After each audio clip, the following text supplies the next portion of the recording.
वसुधा के खिलाफ गायत्री चलने वाली है बड़ी चाल, जिसमें शिकार होकर के मासूम वसुधा एक बार फिर से जलील होगी। हाय गाइस, मैं हूं शिवानी। आप देख रहे हैं सीरियल स्यापा। चैनल सब्सक्राइब करें, नोटिफिकेशन बेल दबाएं, इस वीडियो को लाइक शेयर करना ना भूलें। वसुधा के आने वाले एपिसोड में अब आप देखेंगे कि कहानी में होगा जन्माष्टमी का महा सेलिब्रेशन।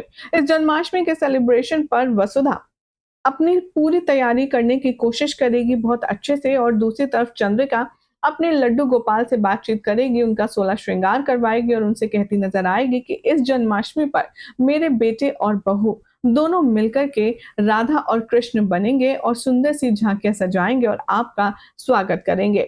लेकिन यहाँ चंद्रिका कहती है कि जन्माष्टमी के अवसर पर जश्न नहीं, बल्कि यहाँ पर तो तमाशा होगा। और वो किचन में जाकर के वसुधा से कहती है, चंद्रिका दीदी ने कहा है कि तुम इस बार हमारे तरफ से राधा रानी बनोगी, क्योंकि तुम हमारे लिए नौकर नहीं हो, घर का सदस्य हो, घर का पार्ट हो, इसीलिए तुम जाकर के तैयार हो जाना। वसुधा मासूम बेचारी वो चंद्रिका की बातों में आ जाती है, और वो ये बात जानती नहीं है कि चंद्रिका ऐसा कह नहीं सकती। शो में अब दिखाया जाएगा कि देव बना हुआ होगा कान्हा यानी कि कृष्ण, तो दूसरी तरफ राधा बनकर के उसे बांसुरी थमाते हुए वसुधा नजर आएगी। जैसे ही वसु देव के सामने जाकर के खड़ी होगी और उसे बांसुरी थमा ही रही होगी, तभी चंद्रिका आएगी और उससे बांसुरी छीन लेगी और कहेगी कि वसुधा, माना हमने तुम्हें कभी अपना नौकर नहीं समझा, अपने घर का सदस्य समझा है, लेकिन इसका मतलब ये नहीं है कि तुम जो चाहोगी वो करोगी।